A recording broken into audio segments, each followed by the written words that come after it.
ಎಲ್ರಿಗೂ ನಮಸ್ಕಾರ. ಈ ಬಾಟಲ್ ಗಾರ್ಡ್ ಅಥವಾ ಸೋರೆಕಾಯಿ, ಕೆಲವು ಕಡೆ ಹಾಲುಗುಂಬಳ ಅಂತ ಕರೀತಾರೆ.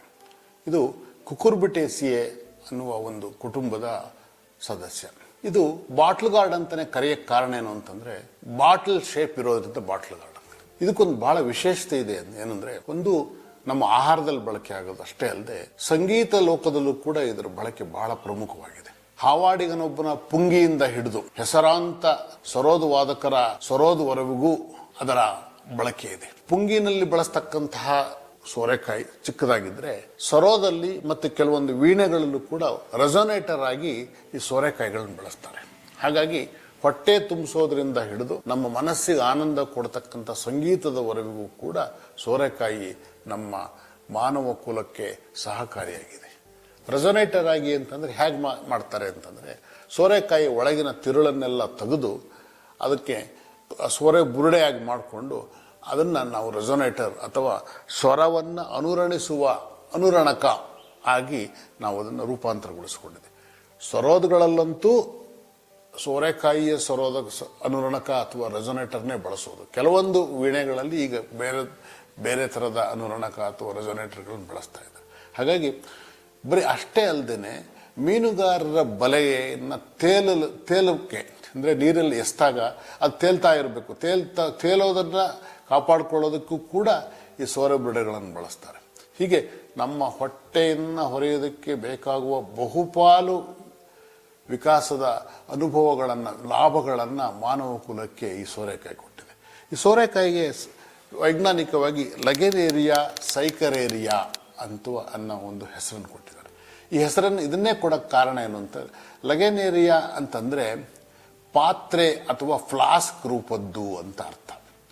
ಮತ್ತು ಸೈಕರೇರಿಯಾ ಅಂತ ಅನ್ನೋದು ಕೂಡ ಅದು ಲ್ಯಾಟಿನ್ ಅಥವಾ ಗ್ರೀಕ್ ಭಾಷೆಯಿಂದ ಸಂಗ್ರಹ ಮಾಡೋದಕ್ಕೆ ಯೋಗ್ಯವಾದ ಅಂತ. ಸಂಗ್ರಹ ಅಂದರೆ ಏನಾದರೂ ಅದರೊಳಗೆ ಇಡಕ್ಕೆ ಬರಬೇಕು, ಒಂದು ಪಾತ್ರೆ ತರಹದ್ದು ಅನ್ನೋ ಅರ್ಥವೇ ಇದು ಕೂಡ. ನೀರನ್ನು, ಮುಖ್ಯವಾಗಿ ದ್ರವವನ್ನು ಸಂಗ್ರಹಿಸುವ ಒಂದು ಉಪಕರಣ, ಅದಕ್ಕೆ ಸೈಕರೇರಿಯಾ ಅಂಥೇಳಿ ಲ್ಯಾಟಿನ್ ಭಾಷೆನಲ್ಲಿ ಕರೀತಾರೆ. ಹೀಗೆ ಇದು ಯಾಕೆ ಅಂತಂದ್ರೆ, ಹೌದು, ಸೋರೆಕಾಯಿಗಳನ್ನು ದೊಡ್ಡ ದೊಡ್ಡ ಸೋರೆಕಾಯಿಗಳು ಆಫ್ರಿಕಾದ ಮೂಲದಲ್ಲಿ ಸಿಗ್ತವೆ. ಆ ದೊಡ್ಡ ದೊಡ್ಡ ಸೋರೆಕಾಯಿಗಳನ್ನು ನೀರನ್ನು, ಒಳಗಿನ ತಿರುಳನ್ನೆಲ್ಲ ತೆಗೆದು ಕೊಳ ರೂಪದಲ್ಲಿ, ಒಂದು ರೀತಿಯ ತಂಬಿಯ ರೂಪದಲ್ಲಿ, ಒಂದು ರೀತಿಯ ಪಾತ್ರೆ ರೂಪದಲ್ಲಿ ಅವಳನ್ನು ಬಳಸ್ತಾರೆ. ಅಷ್ಟೇ ಅಲ್ಲದೆ ಆಹಾರ ಧಾನ್ಯಗಳನ್ನು ಕೂಡ ಶೇಖರಿಸಲಿಕ್ಕೆ ಸೋರೆಕಾಯಿಗಳನ್ನ ಬಳಸ್ತಾರೆ. ಒಳಗಿನ ತಿರುಳನ್ನ ತೆಗೆದುಬಿಟ್ಟು ಅದನ್ನ ಒಂದು ರೀತಿಯ ಬಾಟಲ್ನ, ಒಂದು ದೊಡ್ಡ ಹಂಡೆ ತರ ಅಥವಾ ದೊಡ್ಡ ಕೊಡಪಾನ ತರ ನೈಜೀರಿಯಾಗಳಲ್ಲಿ, ಆಫ್ರಿಕಾದ ಬೇರೆ ಬೇರೆ ದೇಶಗಳಲ್ಲಿ ಇದನ್ನ ಬಳಸ್ತಾರೆ. ಹಾಗಾಗಿ ಇದಕ್ಕೆ ಲಗೆನೇರಿಯಾ ಸೈಕರೇರಿಯಾ ಅಂತ ಹೆಸರು ಬಂದಿದ್ದು ಕೂಡ ಮೂಲ ಆ ಥರದ ಒಂದು ಬಳಕೆಯ ಹೆಸರಿನಿಂದ. ಅದ್ರ ಜೊತೆಗೆ ಅಷ್ಟೊಂದು ದೊಡ್ಡ ಸೌತೆಕಾಯಿ, ದೊಡ್ಡ ಸೋರೆಕಾಯಿ, ದೊಡ್ಡ ಕುಂಬಳಕಾಯಿ, ದೊಡ್ಡ ಇದೆಲ್ಲ ಬಂದರೆ ಆಹಾರದಕ್ಕೆ ಹೊಟ್ಟೆ ತುಂಬಿಸೋದಕ್ಕೆ ಸುಲಭ ಆಗುತ್ತೆ ಅಂತ ಕೇಳಿ ಅದನ್ನು ಆಹಾರಕ್ಕೆ ಬಳಸ್ಕೊಂಡಿದ್ವಿ. ಈ ಹಾಗಲಕಾಯಿ ಇಷ್ಟಲ್ದೇ ಅದಕ್ಕೆ ಹಾಲುಗುಂಬಳ ಅಂತ ಯಾಕೆ ಕರೆದ್ರು? ನಮ್ಮ ಎಸ್ಪೆಷಲಿ ದಕ್ಷಿಣ ಮಧ್ಯ ಕರ್ನಾಟಕದಲ್ಲಿ ಹಾಲುಗುಂಬಳ ಅಂತ ಕರೀತಾರೆ. ನೀವು ಸೋರೆಕಾಯಿನ ಹೆಚ್ಚಿದ್ರೆ ಒಳಗಡೆ ತಿರುಳು ಒಂದು ರೀತಿ ಹಾಲು ಗಟ್ಟಿಯಾದಾಗ ಅದನ್ನು ಕಟ್ ಮಾಡಿದ್ರೆ ಯಾವ ತರ ಫೀಲ್ ಬರುತ್ತೋ ಆ ತರ ಇರುತ್ತೆ. ಹಾಗಾಗಿ ಇದಕ್ಕೆ ಹಾಲುಗುಂಬಳ ಅಂತ ಕರೀತಾರೆ. ಬಾಟ್ಲ್ ಗಾರ್ಡ್ ಅಂತ ಕರೆದಿದ್ದು ಅದು ಬಾಟಲ್ ಶೇಪ್ ಇರೋದು. ಅದ್ರ ಜೊತೆಗೆ ಈ ಸೋರೆಕಾಯಿ ಬಗೆ ಬಗೆಯ ಆಕಾರದಲ್ಲಿದ್ದಾವೆ. ಒಂದು ರೀತಿಯ ಕೋಳಿ ಆಕಾರದಲ್ಲಿದ್ದಾವೆ, ಒಂದು ರೀತಿಯ ಬುರುಡೆ ಆಕಾರದಲ್ಲಿದ್ದಾವೆ, ಒಂದು ರೀತಿಯ ಹಾವಿನ ತರದ ಆಕಾರದಲ್ಲಿದ್ದಾವೆ, ಉದ್ದನೆಯ ಸೋರೆಕಾಯಿಗಳಿದ್ದಾವೆ, ಗುಡ್ಡನೆಯ ಸೋರೆಕಾಯಿಗಳಿದ್ದಾವೆ, ದಪ್ಪನೆಯ ಸೋರೆಕಾಯಿಗಳಿದ್ದಾವೆ. ಹೀಗೆ ವಿವಿಧ ಆಕಾರವನ್ನು ಹೊಂದಿರತಕ್ಕಂತಹ ಸೋರೆಕಾಯಿಗಳು ಬಹಳ ಬಳಕೆಯಲ್ಲಿ ಜಗತ್ತಿನಾದ್ಯಂತ ಇದ್ದಾವೆ. ಇವುಗಳು ಆಫ್ರಿಕಾದ ಮೂಲದವು, ಮೂಲತಃ ಆಫ್ರಿಕಾದ ಮೂಲದವು.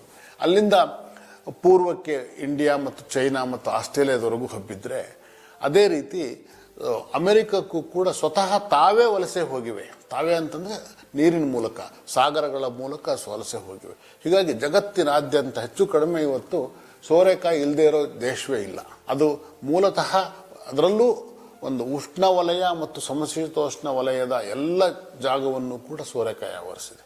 ಅಲ್ಲೆಲ್ಲ ಕಡೆ ಆಹಾರವಾಗಿ ಬಳಕೆಯಾಗಿದೆ. ನಮ್ಮಲ್ಲಂತೂ ಸೋರೆಕಾಯಿ ಸಾಂಬಾರು ಮಾಡೋದ್ರಿಂದ ಹಿಡಿದು, ಚಟ್ನಿ ಪಲ್ಯಗಳು ಮಾಡೋದ್ರಿಂದ ಹಿಡಿದು, ಅದರ ಮೊಸರು ಹಾಕಿ ಮಾಡ್ತಕ್ಕಂಥ ಖಾದ್ಯಗಳು ಕೂಡ ಜನಪ್ರಿಯವಾಗಿದೆ. ಇವೆಲ್ಲದರಲ್ಲೂ ಕೂಡ ಇನ್ನೊಂದು ಪ್ರಮುಖವಾದ ಅಂಶ ಏನಂತಂದ್ರೆ, ಇದು ಮಧುಮೇಹ ಇದ್ದವ್ರಿಗೂ ಕೂಡ ಇದು ಹೆಚ್ಚು ಎನರ್ಜಿಯನ್ನು ಕೊಡಲ್ಲ. ಹೊಟ್ಟೆಯನ್ನು ತುಂಬಿಸುತ್ತೆ, ಎನರ್ಜಿಯನ್ನು ಜಾಸ್ತಿ ಕೊಡಲ್ಲ. ಸಕ್ಕರೆ ಅಂಶ ಕಡಿಮೆ ಇರುತ್ತೆ. ಹಾಗಾಗಿ ಆ ಥರದ ಲಾಭಗಳು ಕೂಡ ಈ ಸೋರೆಕಾಯಿನಲ್ಲಿದ್ದಾವೆ.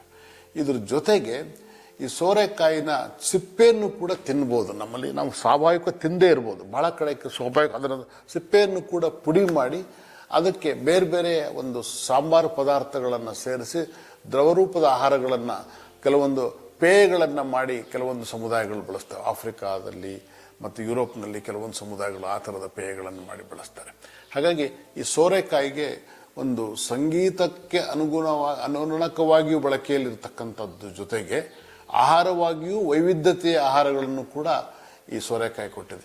ಇದರಲ್ಲಿ ಸಮೃದ್ಧವಾದಂತಹ ವೈಟಮಿನ್ಗಳಿದ್ದಾವೆ, ಸಾಕಷ್ಟು ಖನಿಜಾಂಶಗಳು ಸಿಗ್ತವೆ, ಮತ್ತು ಎಲ್ಲದಕ್ಕಿಂತ ಹೆಚ್ಚಾಗಿ ಹೊಟ್ಟೆ ತುಂಬಿಸಿದ ಫೀಲಿಂಗನ್ನು ಕೊಡೋದಕ್ಕೆ ಸೋರೆಕಾಯಿ ಬಹಳ ದೊಡ್ಡ ಉಪಕಾರ ಮಾಡಿದೆ.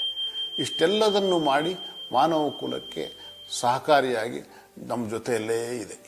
ನಮಸ್ಕಾರ.